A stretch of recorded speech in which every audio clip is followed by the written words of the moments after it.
What are some of the very, very popular matrices in this class that we spent like 2 weeks developing? Elementary matrices. What were they? Yeah, so, well, Jeff, what about elementary matrices? And we talked about SIK of C, DJC, and PIK. So I suppose let's take a look at any suggestions on which of those three we start with? SIK? Okay, that's the one I heard first. I think somebody said something else, but.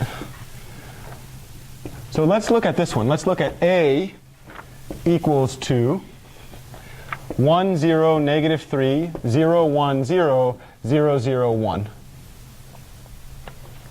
Anybody recognize this matrix? Which one?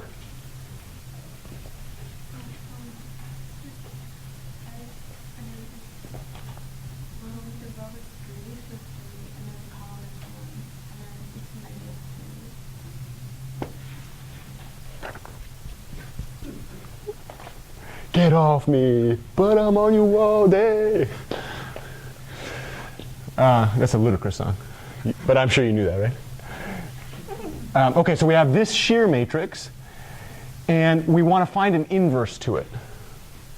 Anybody see immediately what the second two columns of the inverse might be? If it exists. We're not sure if it exists. Any gut feeling about whether or not this thing is invertible?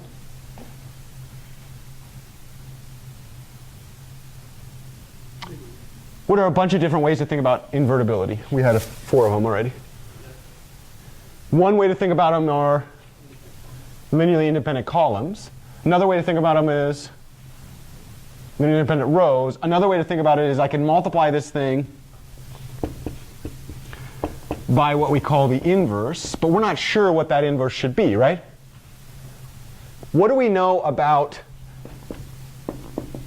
if I had an inverse? What should be true? I don't know, do you want to do this by rows or by columns? I think we did the last one by columns, right? So let's do it by rows? Okay, so let's think about doing it from the left-hand side. It doesn't really matter for you all, right? Because you're so sophisticated that you can do it in both ways. God, it's almost like somebody like planned it that way, huh? If you're doing it by rows and you want the output to be, what's the output that we desire? The identity matrix. What's a way to produce an inverse? Anytime we're looking at inverses, what should be true? If I multiply the inverse by the original, I should get to the identity. Do you now have what the first 2 rows should be? They should be the same. So if the first 2 rows should be the same, what's the first 2 rows of the thing on the left? 1, 0, 0, 0, 1, 0. This one's a little bit more interesting, isn't it? What do you know? Let's do this one entry by entry. What do you know about this entry right there? What's it supposed to be? 0. So we want this entry, if we took entry 3, 1. So we know entry 3, 1 of A inverse times A, we definitely want that to be 0, right? But we're not sure. If we looked at this thing, you could call this thing like C 3, 1, C 3, 2, C 3, 3. We're not sure what we need those to be, right? Anybody see it? Well, yeah, let's do this real slowly. What is entry 3, 1? How would we do that row by row? Or entry by entry, I'm sorry. We would pick off row 3 of the left matrix, and we'd pick off column 1 of the right matrix, and then the product of those things should be 0, right? Well, let's take a look at row 3 over here. This was supposed to be C 3, 1 unknown, C 3, 2 unknown, C 3, 3 unknown. Those were the desired entries, right? And then this over here, what was column 1 of A? 1, 0, negative 3. And the whole claim is we wanted that thing to be 0, right? Okay.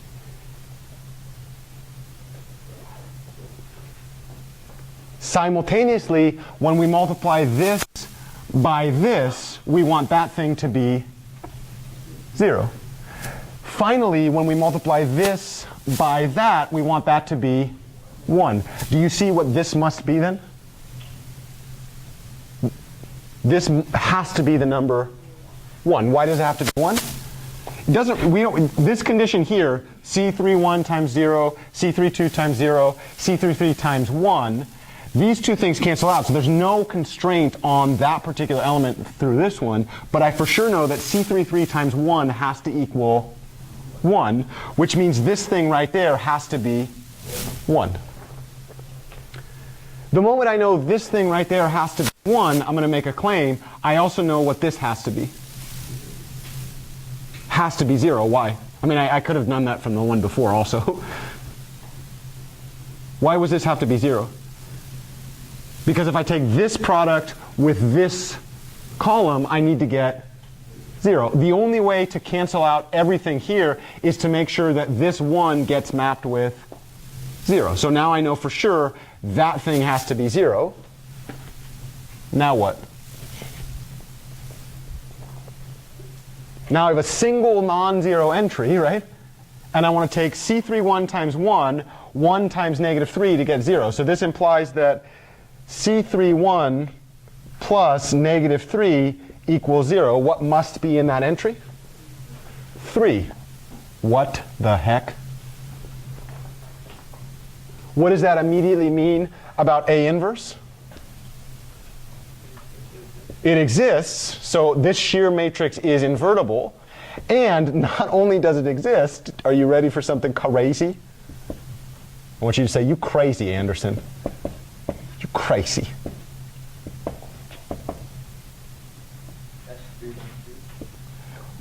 Are you ready to make a conjecture, or you need to do this one again? You ready for a conjecture?